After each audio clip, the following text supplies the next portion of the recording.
بچوں، بہت سالوں کی بات ہے، ملک آذربائیجان میں بخت شاہ کی حکومت تھی، جو بہت نیک اور رحم دل بادشاہ تھا۔ اس کے برعکس بخت شاہ کا وزیر انتہائی مغرور اور بد مزاج شخص تھا۔ وزیر بننے کے بعد قوت و اختیارات اور دولت کی ریل پیل نے اس کا دماغ خراب کر دیا تھا، جس کی وجہ سے وہ ہر شخص کو حقیر سمجھتا تھا۔ ایک دن بادشاہ، بخت شاہ، وزیر اور ان کا خاص ملازم سفر پر روانہ ہوئے۔ وہ تینوں علیحدہ علیحدہ گھوڑوں پر سوار تھے۔ جب وہ ایک صحرا سے گزرے تو اچانک انہیں ریت کے طوفان نے گھیر لیا۔ گرد و غبار کی وجہ سے انہیں راستہ دکھائی نہیں دے رہا تھا، لیکن ملازم نے بادشاہ کا ساتھ نہ چھوڑا اور اس کے ساتھ رہا، جبکہ وزیر ان سے بچھڑ گیا۔ کچھ دیر بعد جب طوفان تھما تو وہ دونوں الگ الگ وزیر کو تلاش کرنے لگے۔ کافی دیر کی تلاش کے بعد ملازم کو ایک جھونپڑی نظر آئی۔ جب وہ وہاں پہنچا تو اس سے ایک اندھا فقیر بیٹھا دکھائی دیا۔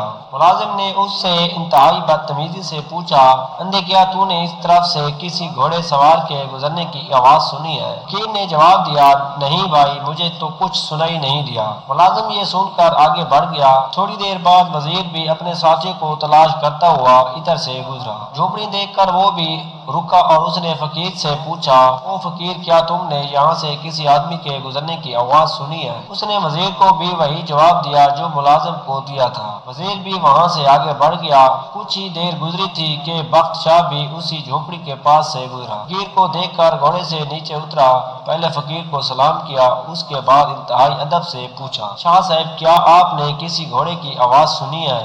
نابینا فقیر نے جواب دیا، جی ہاں جہاں پناہ، پہلے حضور کا ملازم ادھر سے گزرا، پھر آپ کا وزیر۔ بادشاہ کو یہ سن کر بہت حیران ہوا۔ اس نے پوچھا، شاہ صاحب، آپ تو نابینا ہیں، آپ کو کیسے معلوم ہوا کہ میں بادشاہ ہوں؟ اندھے فقیر نے مسکرا کر جواب دیا، عالی جاں، آپ کے ملازم نے مجھے اندھا کہا، آپ کے وزیر نے مجھے فقیر کہا، حضور نے مجھے شاہ صاحب کہہ کر مخاطب کیا، لہذا گفتگو اور لہجے سے میں نے اندازہ لگایا کہ کون کس مرتبے کا ہے۔ بخت شاہ فقیر کی باتوں سے بہت خوش ہوا اور اس سے انعام و اکرام دینے کی کوشش کی، لیکن فقیر نے لینے سے انکار کر دیا۔ بادشاہ فقیر کی جھونپڑی سے رخصت ہو کر محل پہنچا، جہاں ملازم اس کا انتظار کر رہا تھا۔ اس نے اس فقیر سے بے سودہ انداز میں گفتگو کرنے پر سرزنش کی۔ اس دوران وزیر بھی محل پہنچ گئے۔ بادشاہ نے اس سے بھی نابینا فقیر سے ہونے والی گفتگو سے آگاہ کیا، پھر دونوں کو سمجھایا کہ اعلیٰ مرتبے یا عہدے کے نشے میں کسی انسان کو